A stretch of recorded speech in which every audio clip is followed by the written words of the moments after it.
Iran ने पाकिस्तानी क्षेत्र पर घातक हमला करने की बात स्वीकारी। ईरान ने मंगलवार को पश्चिमी पाकिस्तान पर मिसाइल और ड्रोन हमला करने की बात स्वीकार कर ली है। इस्लामाबाद में अधिकारियों ने कहा कि बलूचिस्तान में हमले में 2 बच्चे मारे गए और 3 अन्य घायल हो गए। ईरान के विदेश मंत्री ने कहा कि ऑपरेशन में आतंकवादी समूह जैश-अल-अदल को निशाना बनाया गया, जिसे उन्होंने पाकिस्तान में ईरानी आतंकवादी समूह बताया। परिणाम स्वरूप पाकिस्तान सरकार ने ईरान से अपने राजदूत को वापस बुला लिया और तेहरान के दूत को लौटने से रोक दिया। बलूचिस्तान पर हमला ईरान द्वारा इस सप्ताह के शुरू में इराक और सीरिया में ठिकानों पर हमले के बाद हुआ है। इस्लामाबाद ने कहा कि हमला अवैध था और गंभीर परिणाम की चेतावनी दी। हालांकि ईरान के विदेश मंत्री हुसैन अमीर अब्दुल्लाहियन ने दावोस में बोलते हुए जोर देकर कहा कि किसी भी पाकिस्तानी नागरिक को निशाना नहीं बनाया गया है, केवल जैश-अल-अदल के सदस्यों को निशाना बनाया गया है। श्री अमीर अब्दुल्लाहियन ने कहा, हमने केवल पाकिस्तान की धरती पर ईरानी आतंकवादियों को निशाना बनाया।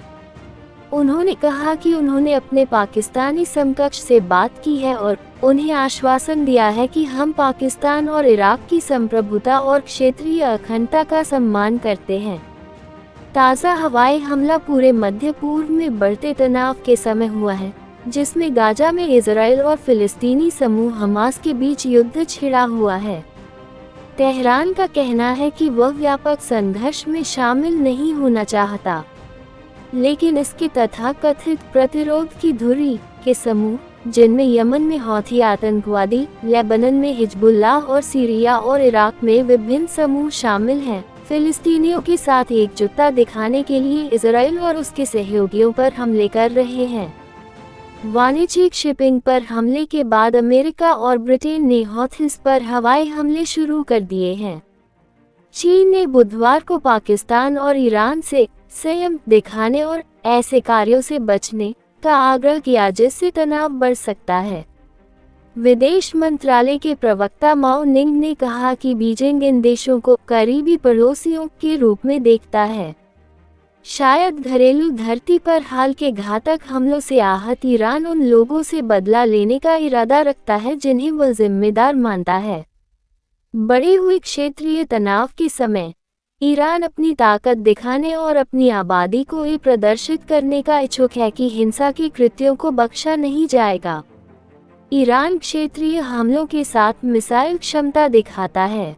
पाकिस्तान में मंगलवार को हुए हमले में विशाल दक्षिण पश्चिमी सीमावर्ती प्रांत बलूचिस्तान का एक गांव प्रभावित हुआ।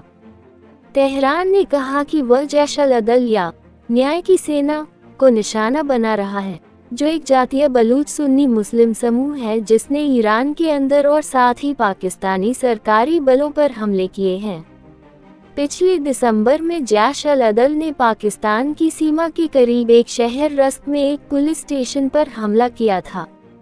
2 सप्ताह पहले ईरान को इस्लामी क्रांति के बाद सबसे खराब घरेलू हमले का सामना करना पड़ा था, जब ईरान के कुख्यात revolutionary guard general Qasem Soleimani की अमेरिकी हत्या की याद में करमान में एक समारोह में 2 बम विस्फोटों में 84 लोग मारे गए थे।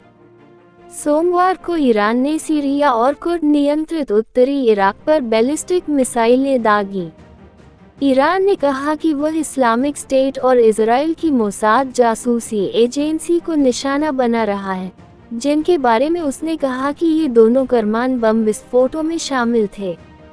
इराक पर हमले में उत्तरी शहर इरबिल की एक इमारत पर हमला हुआ। स्थानीय अधिकारियों ने कहा कि हमले में 4 नागरिक मारे गए और 6 घायल हो गए। अमेरिका ने हमले की निंदा की। इसके बाद ईरान ने सीरिया के उत्तर पश्चिमी इदलिब प्रांत पर हमला किया, जो देश में विपक्ष का आखिरी गढ़ है और 2.9 मिलियन विस्थापित लोगों का घर है। लेकिन अपने परमाणु सशस्त्र पूर्वी पड़ोसी पाकिस्तान पर हमला एक नाटकीय वृद्धि है। पाकिस्तान ने नाराजगी व्यक्त करते हुए कहा कि हमला देशों के बीच संचार के कई चैनल मौजूद होने के बावजूद हुआ। बुधवार को इस्लामाबाद ने कहा कि उसने ईरान से अपने राजदूत को वापस बुला लिया है और फिलहाल ईरानी राजदूत को देश में वापस आने की अनुमति नहीं दी जाएगी। पाकिस्तान और ईरान के बीच नाजुक लेकिन सौहार्दपूर्ण संबंध हैं। ये हमला उसी दिन हुआ जब पाकिस्तान के प्रधानमंत्री और ईरान के विदेश मंत्री दावोस में मिले थे और ईरान और पाकिस्तान की नौसेनाओं ने खाड़ी में एक साथ सैन्य अभ्यास किया था। फिर भी दोनों ने एक दूसरे पर उन आतंकवादी समूहों को पनाह देने का आरोप लगाया है जो वर्षों से अपने सीमावर्ती क्षेत्रों में एक दूसरे पर हमले करते हैं। उनकी साझा सीमा, जो लगभग 900 किलोमीटर 559 मील तक चलती है, के दोनों ओर सुरक्षा दोनों सरकारों के लिए लंबे समय से चिंता का विषय रही है। माना जाता है कि ईरानी हमले ने ईरानी सीमा से लगभग 45 किलोमीटर दूर और निकटतम शहर पंजगुर से 90 किलोमीटर दूर सब्ज़कोह गांव को निशाना बनाया।